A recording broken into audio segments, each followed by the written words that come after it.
नमस्कार सबको, मेरा प्यार भरा जय जिनेंद्र। आज हम 21वीं सदी में जैन धर्म इसके ऊपर संवाद करने वाले हैं, बात करने वाले हैं। संस्कृति का प्रवाह जो है वो जब से इंसान इस धरती पर आया तब से बहता चला आ रहा है। हर संस्कृति के अंदर उप संस्कृतियाँ भी बहुत रही। धर्म संस्कृति और सामाजिक संस्कृति हाथ में हाथ डाले, कभी तो कभी संघर्ष किए हुए आगे बढ़ती रही। धरातल पर अनेक धर्म बनते गए, उनका तत्वज्ञान बनते गया। कुछ तत्वज्ञान धार्मिक था, कुछ तत्वज्ञान विचारकों ने अपनी प्रतिभा से स्वतंत्र रूप से विकसित किया। ये प्रक्रिया सबसे पुराने समय से शुरू है, आगे भी वो शुरू ही रहेगी। परिवर्तन ये संसार का नियम है। जो चीज़ आज है वो कल वैसे की वैसी वो रहती नहीं। एक एक पल में हर कोई व्यक्ति भी हो या वस्तुएं भी हो वो बदलती रहती है। इलेक्ट्रॉन, प्रोटॉन्स, न्यूट्रॉन के गिर्द घूमते रहते हैं। पृथ्वी सूरज के गिर्द घूमती रहती है। सूरज आकाशगंगा के मध्य की ओर तरफ घूमता रहता है और आकाशगंगा भी विश्व का जो भी कुछ मध्य होगा उसके गिर्द घूमती रहती है, ऐसा आज का विज्ञान कहता है। पहले पुराने ज़माने में ये ज्ञान इंसान को नहीं था। वो पृथ्वी को एक सपाट मानता था, वो गोल है, ये भी ज्ञान नहीं था। तो ज्ञान आगे बढ़ता जाता है, उसके साथ हाथ में हाथ डाले संस्कृति भी आगे बढ़ती जाती है। नए नए ईजाद होते हैं, मानव के जीवन में नए नए सुधार होते हैं। धर्म अगर हमने देखा, जैन धर्म की ऊपर हम बात करेंगे। जैन धर्म ऋषभनाथ से शुरू हुआ। वो पहले तीर्थंकर थे।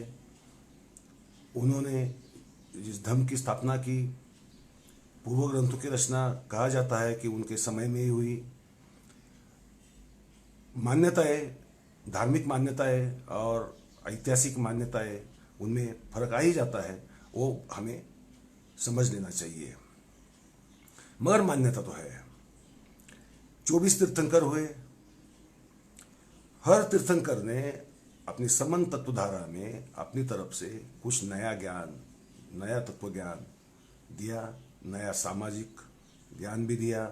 कर्मकांड भी धीरे धीरे धीरे धीरे उसके हाथों में हाथ डाले आते चले गए, क्योंकि धर्म को बांधे रखने के लिए कर्मकांडों की आवश्यकता होती है। सिर्फ तत्वज्ञान के बलबूते धर्म जुड़ा हुआ नहीं रहता, इसलिए वो जमाने में कर्मकांडों की आवश्यकता थी, इसलिए कर्मकांड भी बने। समझ लीजिए बात। समाज या कोई भी धर्म हो, कोई भी संस्कृति हो, आवश्यकता के अनुसार उस समय की जो जरूरत होती है उस जरूरत के अनुसार अपने आप में कुछ परिवर्तन लाती रहती है, कुछ सुधार लाती रहती है। मल्लीनाथ मान्यता है एक पंथ की कि वो महिला थी और दूसरा पंथ मानता है कि वो महिला नहीं थे, क्योंकि महिला को मोक्ष का अधिकार है ही नहीं।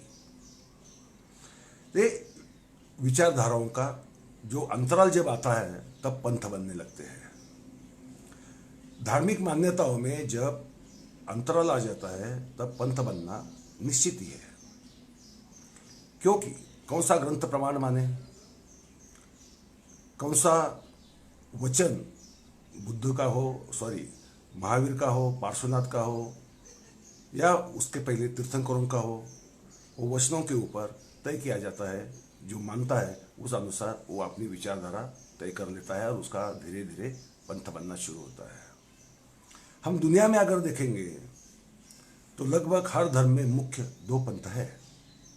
जैसे कि वैदिक धर्म में श्रौत और स्मार्त, ये दो बहुत बड़े पंथ है जो आम लोगों को मालूम नहीं रहते हैं। श्रौत पंथ का मतलब होता है जो वेदों का विश्वास करता है और सिर्फ यज्ञ को ही मानता है, मूर्ति पूजा नहीं मानता, वो हो गया श्रौत। और स्मार्त यज्ञ और वेदों को तो मानते ही है, साथ में मूर्ति पूजा ही करते हैं, वो हो गए स्मार्त। ये दो बड़े पंथ हैं। शौद जो है वो नॉर्थ में अभी भी अच्छे ढंग से जीवित है। हिंदुओं में शाक्त है, शैव है, ये दो पंथ हो गए। इस्लाम में जाइए आप, आपको शिया मिलेंगे, सुन्नी मिलेंगे। क्रिश्चियनिटी में जाइए आप, आपको वहाँ प्रोटेस्टेंट मिलेंगे, कैथोलिक मिलेंगे। और ये पंथों के उपपंथ बहुत है। वैसे ही जैन धर्म में भी मान्यताओं के आधार पर पहले दो पंथ बने, एक श्वेतांबर, एक दिगंबर। और प्रादेशिक अंतराल भी आ जाने की वजह से साउथ और नॉर्थ का भद्रबाहु जी हो या स्थूलभद्र जी हो, इनके जो पुरातन जो वचन, ये जो संग्रह थे, उसमें से कौन सा ऑथेंटिक है, कौन सा नहीं है, कौन सा सही है, कौन सा नहीं है, मैं किसको मानता हूँ, आगमों को मानता हूँ या पूर्वों को मानता हूँ, इस वजह से पंथों का बनना अपरिहार्य था। फिर श्वेतांबरों को भी काफ़ी उपपंथ है, दिगंबरों के भी काफ़ी उपपंथ है।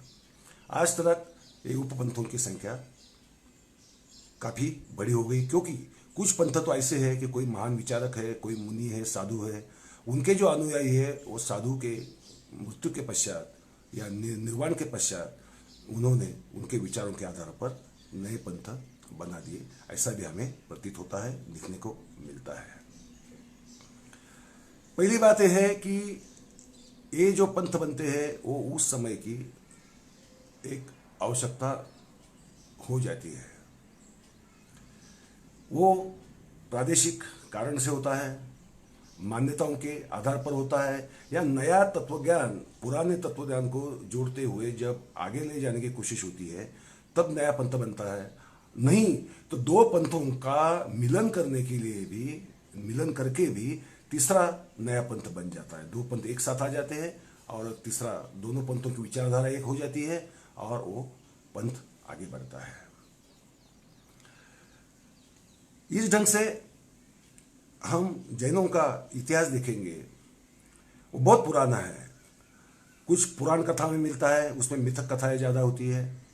मिथकों से ऐतिहासिक वास्तव खोजना एक साइंस है। मिथक सब बनावटी होते हैं ऐसा तो मैं नहीं कहूँगा, क्योंकि मैं इतिहासकार हूँ। मिथकों से, मगर सच के ऊपर जो मिथकों की परत बनती है, वो परत को हमें कुरेदना पड़ता है और सच के गाभे तलक जाना पड़ता है, तो हमारे हाथ में सच्चाई आ जाती है।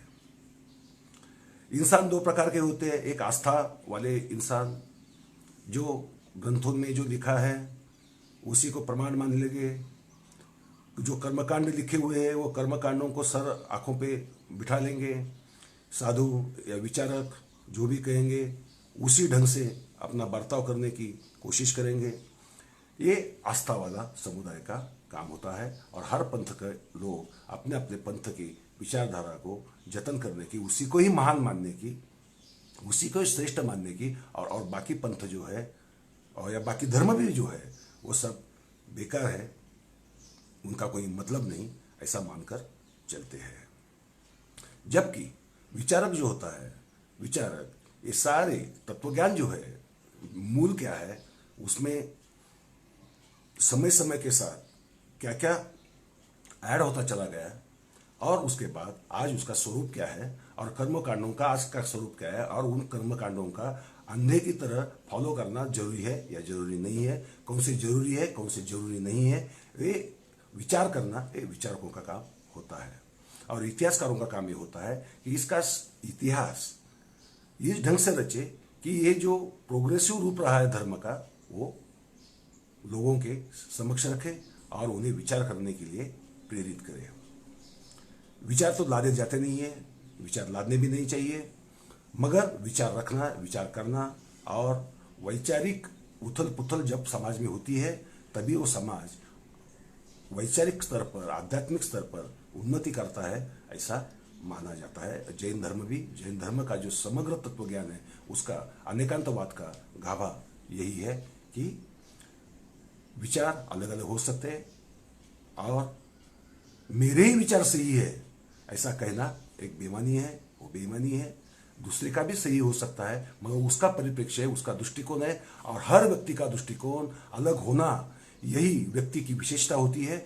नहीं तो सारे व्यक्ति एक ढंग से एक ही रंग का बागान जैसे होता है, एक ही रंग के फूलों का खिला हुआ बागान जैसे होगा, वैसे समाज बन जाएगा उसमें कोई रौनक नहीं रहेगी, कोई प्रसन्नता नहीं रहेगी, या जीने का आनंद नहीं रहेगा।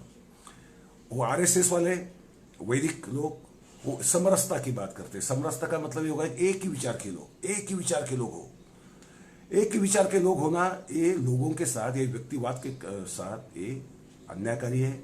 जैन धर्म मानता है कि हर व्यक्ति में एक विशेषता है और वो हर व्यक्ति, हर जीव वो अपने आप की अंदर की कर्मों की जो बुराइयां है उन्हें दूर करके वो साधु हो सकता है, अरहत हो सकता है, अरिहंत हो सकता है, ये मान्यता है। तो उस रूप से जैन धर्म एक व्यापक फिलॉसफी देता है।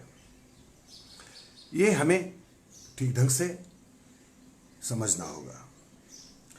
आपको शायद पता नहीं होगा, मैं बता दूं, भारत में शमन संस्कृति में भी धर्म ही नहीं, काफी पंथ थे, सिर्फ जैन और बौद्ध नहीं, आजीवक थे और बाकी भी फिलोसोफर्स थे।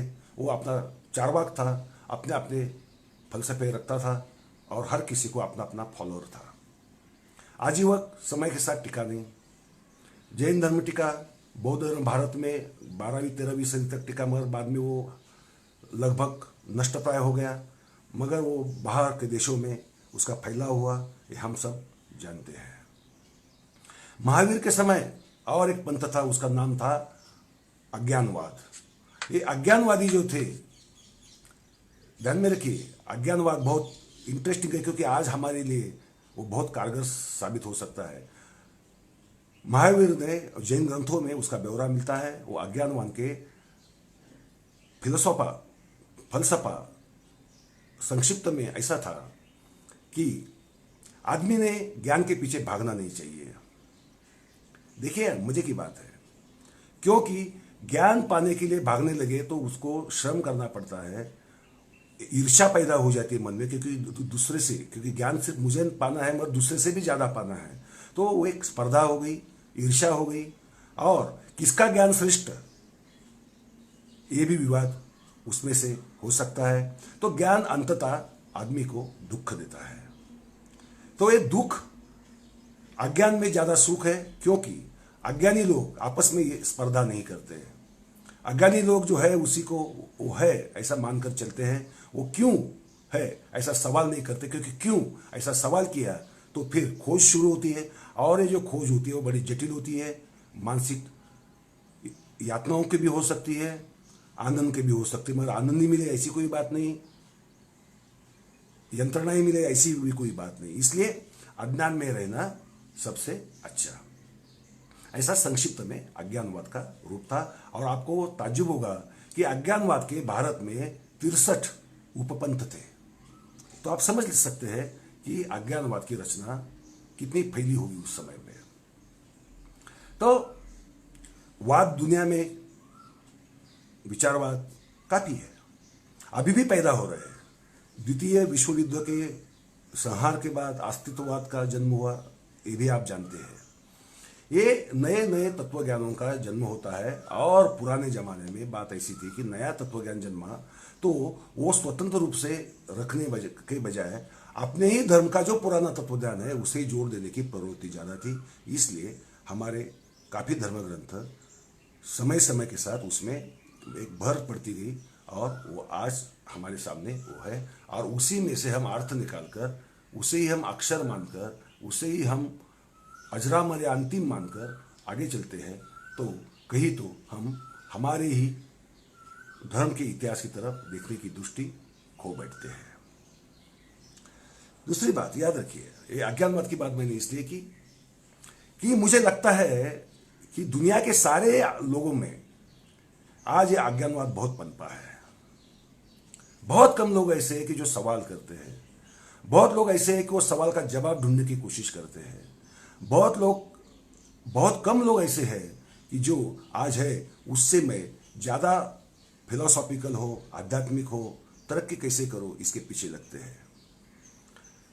इसलिए हो ये गया है भारत में कम से कम कि हमारे देश में जो एक जमाने में वैचारिक विवादों की जो रेलचल रहती थी, जो एक ढंग से एक्सप्लोजन हुआ था, वो आज नहीं रहा है।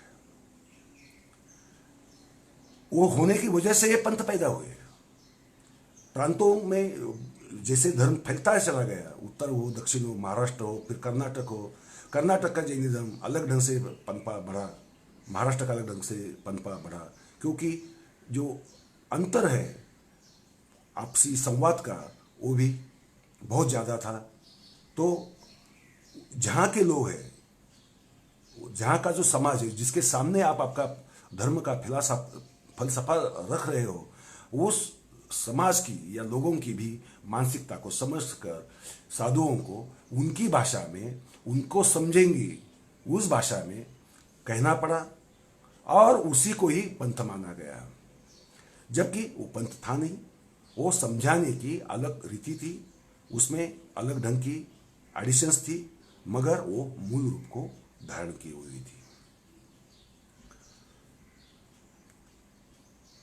ये जो हम विचार कर रहे हैं कि 21वीं सदी में जैन धर्म क्या है।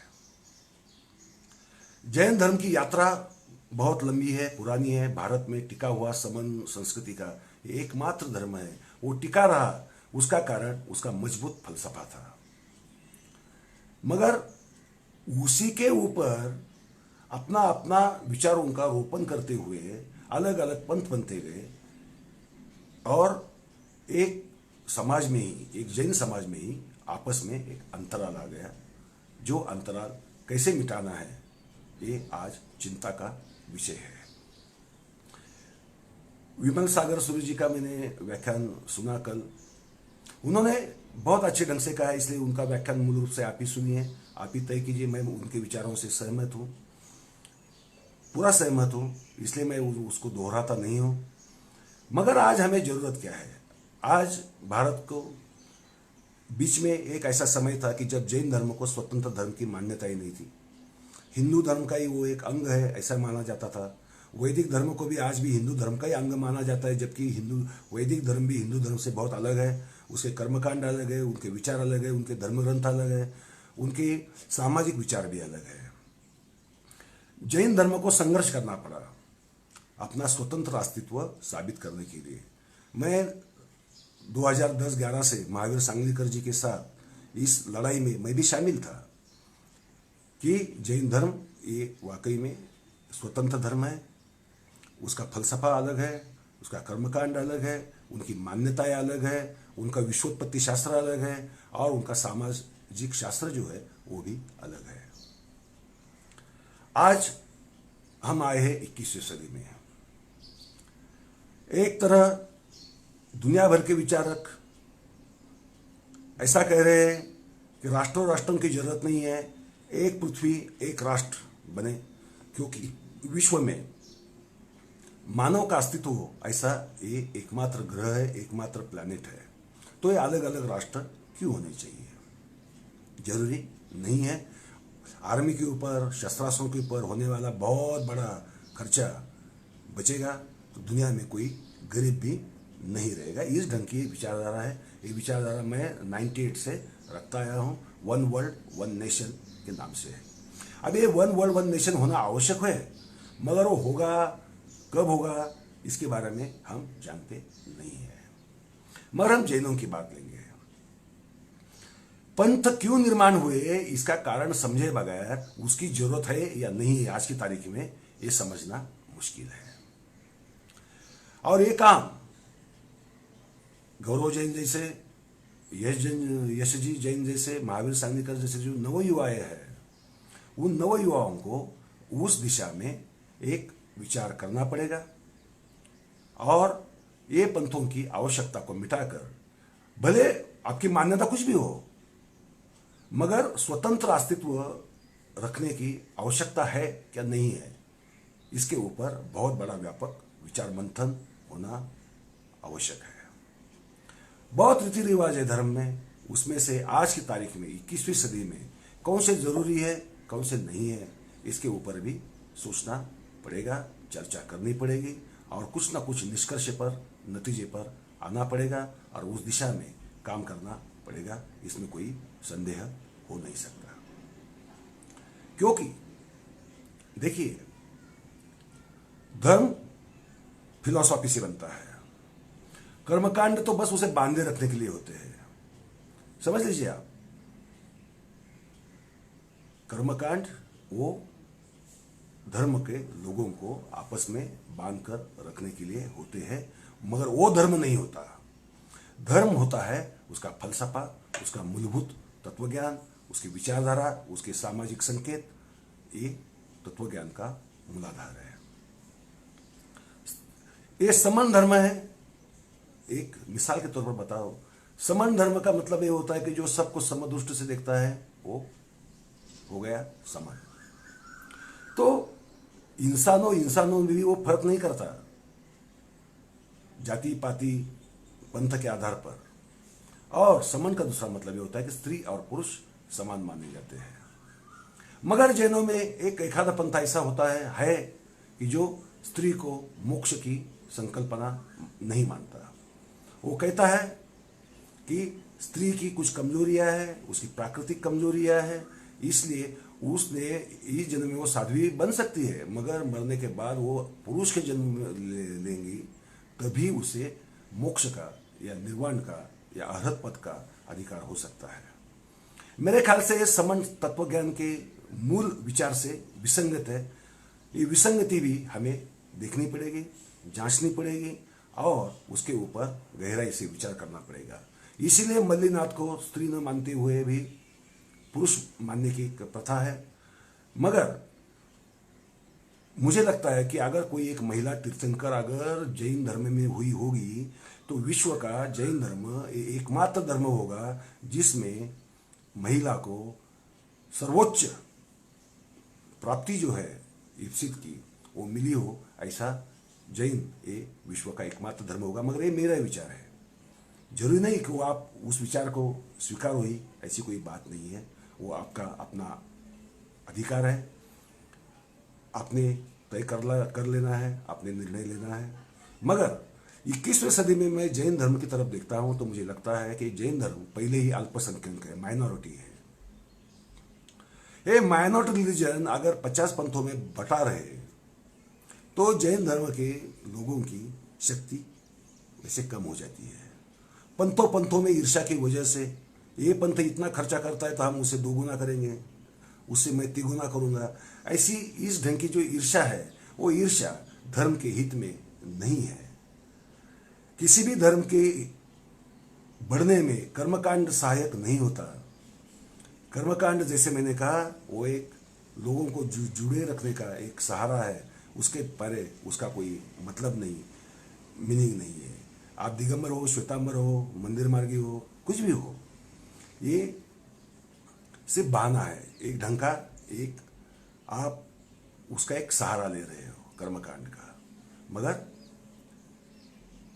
धर्म होता है मूल रूप से उसके तत्वज्ञान में, और उस तत्वज्ञान को आज की तारीख में ध्यान में रखिए, तत्वज्ञान महान भी हो तो उसमें हमने एडिशंस या डेवलपमेंट क्या की, ये भी सवाल आने वाली पुश्तें हमें पूछने वाली है। नहीं तो हमने, हमारे पुरखों ने जतन किया वो धर्म हमने भी जतन किया और हमारे बाकी के जो वंशज है वो भी जतन करेंगे, ऐसा मानकर हम धर्म को वैसे ही आगे एक एक कंधे का बोझा दूसरे के कंधे पर डालते चले गए तो धर्म की तरक्की कैसे होगी ये भी हमें सोचना पड़ेगा। पंथों में जो विभेद है वो विभेद साथ में आके मिटाने होंगे और एक काम जो है वो समाज को करना पड़ेगा। कैसा होता है, आप मानो या ना मानो, ज्ञान का भी एक गर्व होता है, गर्व हो जाता है। या जो पद होता है, भले वो आचार्य का पद हो, साधु का पद हो, या प्राध्यापक का हो या अध्यापक का हो, जो भी पद हो, वो पद का भी एक गरुड़ हो जाता है। और अपने पद के ऊपर किसी की आंच नहीं आनी चाहिए, इसलिए भी पंथ का आग्रह ज्यादा किया जाता है। ये आग्रह जो होता है वो अहमवाद से आता है, जबकि जैन धर्म अहमवाद को मानता ही नहीं। जैन फलसफे में अहमवाद को या ईगोटिज्म को कोई स्थान है? मुझे नहीं लगता कोई उसे स्थान होगा, वो स्थान नहीं है, मैं जानता हूं। उल्टे ये धर्म इतना खुला है विचारों का, इतना खुला है कि वो ये भी हो सकता है, वो भी हो सकता है, मगर मुझे ये लगता है, आपको दूसरा कुछ लग सकता है, ऐसा कहता है। तो ये बात जो हो गई वो सही मायने में मानवतावादी बात हो गई, ये सही मायने में विचारों का सम्मान करने वाली बात हो गई। ये बात सचमुच वैचारिक फ्रीडम, वैचारिक स्वतंत्रतावाद जिसे हम कहेंगे, वो देने की बात हो गई। और स्वतंत्रतावाद अभी कहीं तो पाश्चात्य देशों में आने लगा है, लिबरलिज्म, मगर जैनिज्म ने ये विचार बहुत पुराने समय से दिया। वो विचार हमने जतन किया या नहीं किया, इसके ऊपर एक्चुअली आप जैन हो या नहीं हो ये तय होगा। आप जन्म से जैन हो इसलिए आप जैन नहीं हो जाते। आप अगर वो स्वतंत्रतावाद मानते हैं या मानते नहीं, आप में अगर अहमवाद है तो आप समझ लीजिए आप जैन हो ही नहीं सकते, भले जन्म से आप जैन हो।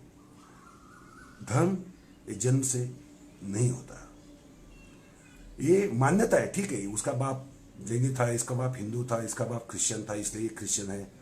उसके बचपन के जो संस्कार है वो चर्च में हुए या मंदिर में हुए या घर में हुए, इसके ऊपर आप धर्म नहीं कह सकते, क्योंकि वो धार्मिक दीक्षा जब दी जाती है तब वो बच्चे को ये भी मालूम नहीं होता है कि वो क्या चाहता है, वो क्या चुनना चाहता है, उसके विचार क्या है, क्योंकि वो तब अज्ञानी होता है। जैसे जैसे ज्ञान बढ़ता जाता है, समझदारी बढ़ती जाती है, उसके अपने अपने विचार विकसित हो जाते हैं और वो अपने ढंग से दुनिया के बारे में, विश्व के बारे में और जीवन के बारे में सोचने लगता है। और उसे आधार एक फलसफा देता है। एक फलसफा जीवन का सबसे बड़ा जीवन का अधिकार होता है, वो जीवन को मीनिंग देता है, अर्थ देता है। वो अर्थ जिससे आता है वही उसका धर्म बन जाता है। तो मुझे ऐसा लगता है कि 21वीं सदी में जैनियों का कार्य ये होना चाहिए कि विश्व के जो सारे लोग हैं उन तक ये जो महत्वपूर्ण सैद्धांतिक बात जो है, फिलोसॉफिकल जो बात है, दार्शनिक बात जो है, वो जोर शोर से रखनी चाहिए। अभिनिवेश लाए बगैर, अभिनिवेश की वहां कोई जगह नहीं है। वो अगर किया जाए तो 21वीं सदी में जैनिज्म मैं कहता हूं, जैनवाद, जीनवाद, ये बहुत फलेगा फूलेगा और उसमें देश के ही नहीं विश्व के लोग अपना साथ देंगे। उस विचार से विश्व में शांति लाने की कोशिश करेंगे और वो विचार लिए बगैर उसको नए अंदाज में उसे लोगों के सामने रखने के साथ उसे हमें आगे बढ़ाना होगा। तो ही हम जिन यात्रा जो है, जैसे पहले तीर्थंकर से शुरू हुई यात्रा 24वें तीर्थंकर के पास खत्म नहीं हुई, वो आज भी जारी है। नहीं तो इतने पंथ होते नहीं थे, क्यों होते थे? महावीर ने क्या वचन लिखे या कहे उसके ऊपर विवाद करना ये लोगों का बौद्धिक दिमागी खेल कभी कभी बन जाता है। और इतिहास में अगर हम झांकेंगे तो जैन धर्म के ऊपर आपत्तियां भी बहुत है, विपत्तियां भी बहुत है। उन्हें बाहर के दूसरे धर्मों से भी कुछ लेना पड़ा, कुछ धर्मों को देना पड़ा। साधु संतों के ऊपर भी उन्होंने असर डाला, नहीं ऐसी बात नहीं है। मगर वो यात्रा जो आज भी जारी है वो आगे बड़ी नई शक्ति के साथ, नई प्रेरणा के साथ कैसे जारी रहे, इसके ऊपर सबको सोचना होगा। बस इतना ही। धन्यवाद।